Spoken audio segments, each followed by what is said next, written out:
Vande Mataram friends, I am Madhav from maths Madhav. चलिए maths की दुनिया में चलते हैं।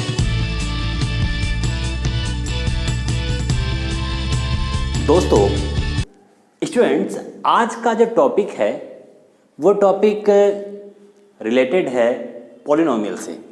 पॉलिनोमियल आप लोगों ने क्लास 9th में ही पढ़ा होगा, तो उसको जाकर के पहली रिक्वेस्ट आपसे यही है कि उसको जाकर के आप जरूर से जरूर पढ़ लीजिएगा, ठीक है। फिर भी मैं कुछ बेसिक चीज़ें आपको रिकॉल कराऊंगा क्लास 9th की, जिसको आप यहाँ पे देख लीजिए। ये आपका पॉलिनोमियल का एक इंट्रोडक्शन है कि आपको क्लास 10th के जितने भी स्टूडेंट्स हैं उनको पॉलिनोमियल को कैसे पढ़ना है। आज इस टॉपिक में आज इसको आप समझ लीजिएगा। इस टॉपिक को अगर आपने अच्छे से देख लिया तो आप समझ जाना, आपके लिए पॉलिनोमियल को समझना थोड़ा बेहतर होगा, ठीक है। तो यहाँ पे आके हम देखते हैं, क्योंकि देखो किसी भी टॉपिक को अगर हमें समझना होता है तो उसके हमें बैकग्राउंड को अच्छे तरीके से जान लेना बेहतर है।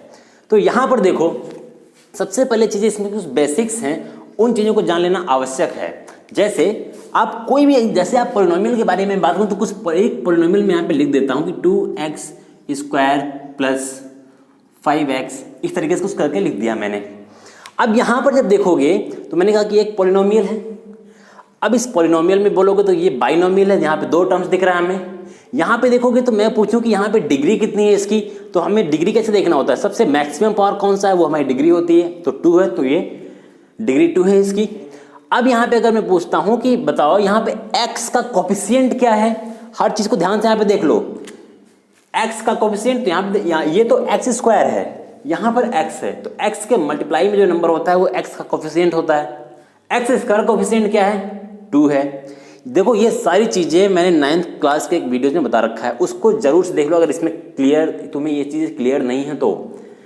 अब यहाँ पर आते हैं, हमें पता है कि कोई भी एक नंबर है उसको हम बोलते हैं कांस्टेंट है। कोई भी x y z दिख रहा है नंबर के साथ या नंबर नहीं भी है इस तरीके से, तो भी हम बोलते हैं ये क्या है, एक वेरिएबल है ये। इसके आगे क्या है, जहां पर कुछ नहीं होता उसके आगे क्या होता है, 1 होता है। Is it clear? चलो अब यहां पर अगर ये सारी चीजें क्लियर हैं कि टर्म्स क्या होते हैं, मोनोमियल क्या है, बाइनोमियल क्या है, ट्राइनोमियल क्या है, लीनियर पॉलिनोमियल क्या होता है, इन सारी चीजों को क्लियर कर लेना, तब इस पर आना। अब यहां पर लीनियर पॉलिनोमियल, तुम्हें जो दिमाग में रखना है कि लीनियर पॉलिनोमियल क्या है, तो यहां तुम्हें जो दिमाग में रखना है कि लीनियर पॉलिनोमियल क्या है। तो जाहिर सी बात तुम्हें पता है कि जिसकी डिग्री क्या होती है, जिसकी डिग्री 1 हो। यहां पर क्वाड्रेटिक पॉलिनोमियल जिसकी डिग्री 2 हो, क्यूबिक पॉलिनोमियल जिसकी डिग्री 3 हो, मतलब हाईएस्ट पावर इतना होना चाहिए, ठीक है। नाउ अब इस बेसिक्स से हम थोड़ा सा आगे बढ़े तो हमें देखना क्या कि आपको पढ़ना क्या है। फर्स्ट टॉपिक आपका है geometrical means of the zeros of the polynomial. अगर आपने क्लास 9th का जो जीरोज ऑफ पॉलिनोमियल आपने पढ़ा होगा, तो जीरोज ऑफ पॉलिनोमियल में क्या पढ़ा था आपने, जीरोज ऑफ पॉलिनोमियल हुआ करता था कि मैंने लिखा कि 2x + 5, मैंने कहा कि इस पॉलिनोमियल का जीरोज क्या है, तो इसका मतलब क्या हुआ करता था, इसका मतलब होता था कि x की जगह हम ऐसी कौन सी वैल्यू रख दें कि ये पूरा का पूरा पॉलिनोमियल क्या हो जाए, 0 हो जाए। यही करते थे ना, तो यहाँ भी हमें यही करना था। तो हम क्या करते थे, =0 करते थे और x की वैल्यू यहाँ से फाइंड करते थे। 2x = 5 उधर गया, -5, 2x = 2, चलो अब x = -5, 2 उधर गया, /2। मतलब कि x की जगह हम -5/2 यहाँ पर रख दे तो ये पूरी वैल्यू क्या हो जाएगी, 0 हो जाएगी। रख करके देख लेना, 2 × x की जगह -5/2 + 5, और 2 से 2 कैंसिल, -5 + 5 क्या हो जाएगा, 0। बट अब तुम्हें 10th में ये नहीं करना है।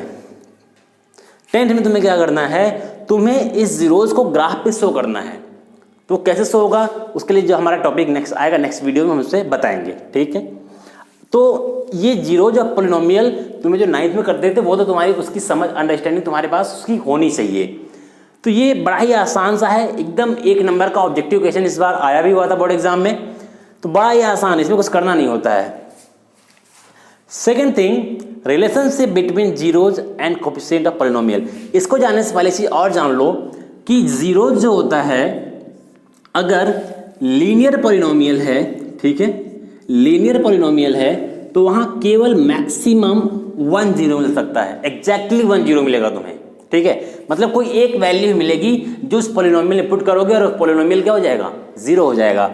अगर वही पॉलिनोमियल क्वाड्रेटिक है तो क्वाड्रेटिक में तुम्हें 1 0 भी हो सकता है और 2 0 भी हो सकता है, मतलब कि एट मोस्टली 2 0 यहाँ पे तुम्हें मिल सकते हैं। तुमने वो किया होगा ना बाय स्प्लिटिंग मेथड से क्लास 9th में, ठीक है। नाउ क्यूबिक अगर है पॉलिनोमियल तो यहाँ पे तुम्हें मैक्सिमम कितने जीरोज मिलेंगे, 3। इस तरीके समझ सकते हो, अगर 4 पावर का है तो 4 मिल जाएंगे, 3 पावर का है तो 3 होगा मैक्सिमम, 2 पावर का है तो मैक्सिमम 2 होगा, ठीक है, 1 पावर का है तो मैक्सिमम 1 होगा। ये तुम्हें दिमाग में अपने याद रखना है।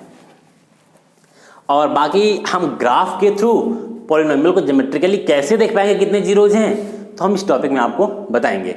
Now relationship between zeros and coefficient of polynomial, ये क्या है, ये टॉपिक, ये भी एक टॉपिक है। इससे एक क्वेश्चन आपको हमेशा आता ही आता है और इससे भी एक क्वेश्चन आपको हमेशा आता ही आता है, इससे लॉन्ग क्वेश्चन आपको आएंगे, ठीक है।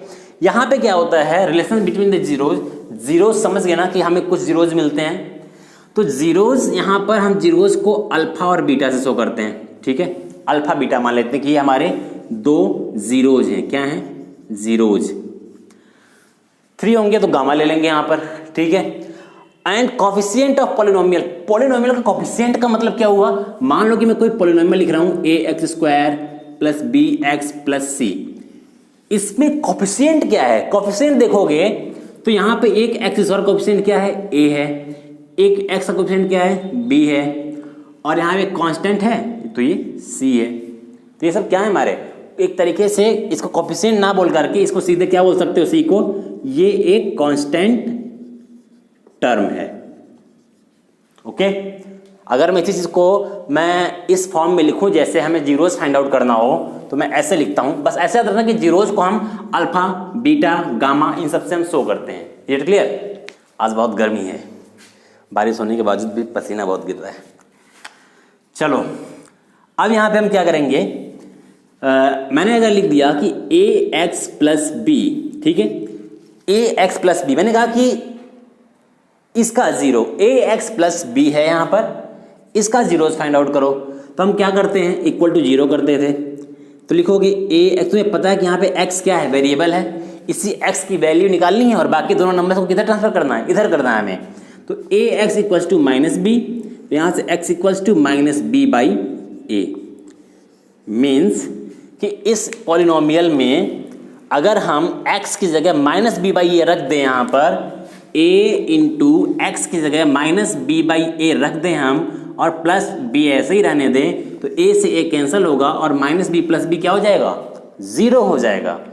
तो हम कह सकते हैं कि ax + b का जो जीरोज है वो क्या है, -b/a है, ठीक है। तो ये तुम्हारा क्या हुआ, एक ओवरव्यू है पूरी तरीके से। तो हम यहाँ पर इन दोनों के बीच में रिलेशन देखेंगे कि alpha beta gamma a b c इन सब का आपस में क्या रिलेशन है। कहीं भी रिलेशन आ रहा है इसका मतलब तरीके से कहीं ना कहीं एक फॉर्मूला है, ठीक है। तो हम उसको वहाँ पर जब ये टॉपिक स्टार्ट करेंगे, इसके लिए सेपरेट वीडियो होगी, इसके लिए भी सेपरेट वीडियो होगी, हम उसमें देखेंगे।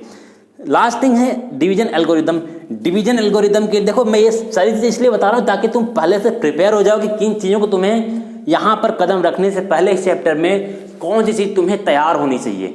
अगर वो चीज़ें तैयार नहीं है, बेसिक्स नहीं क्लियर है, तो यहाँ पर आने का कोई मतलब नहीं है। जाओ पहले बेसिक्स को क्लियर करो, अभी तुम्हारे पास बहुत टाइम है, ठीक है। तुम 10th में आ चुके, ये मत सोचो कि टाइम नहीं है, बेसिक्स 9th तक क्लियर करते टाइम वेस्ट हो जाएगा तुम्हारा। टाइम वेस्ट नहीं होगा, तुम जाओ 9th की चीज़ों को पढ़ो, वीडियोज़ मैंने डाल रखे हैं, आराम से आधे घंटे निकालो, देखो उसको और क्लियर करो उसको पहले basics. Now division algorithm. Division algorithm में फिर वही चीज़ बेसिक्स बताऊंगा मैं। 9th में तुमने पढ़ा था डिविडेंड के बारे में। जब भी तुम कोई नंबर डिवाइड करते हो, ठीक है, तो यहाँ पर डिवाइजर हुआ करता था, यहाँ पर डिविडेंड हुआ करता था, यहाँ पर कोशेंट हुआ करता था और लास्ट में रिमाइंडर कुछ बचता था। ये क्लियर। तो इस तरीके से चीज़ें हुआ करती थी।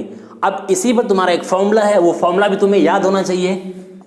एक एल्गोरिदम वाले वीडियो में भी फॉर्मूला हमने लिखा था कि डिविडेंड इक्वल्स टू डिविडेंड लिख देता हूँ पूरा ही में, देख लो। Dividend is equals to divisor into quotient plus remainder. ये फॉर्मूला तुम्हारा हुआ करता था। तो इस फॉर्मूला को तुम्हें याद रखना है और इसी फॉर्मूले के बेस पर इस डिवीजन एल्गोरिथम तुम्हें डिवीजन करने के लिए भी आएगा और भी बहुत सी चीज़ें इसमें तुम्हें करने को यहाँ पर दी जाएंगी जो तुम्हें करना पड़ेगा।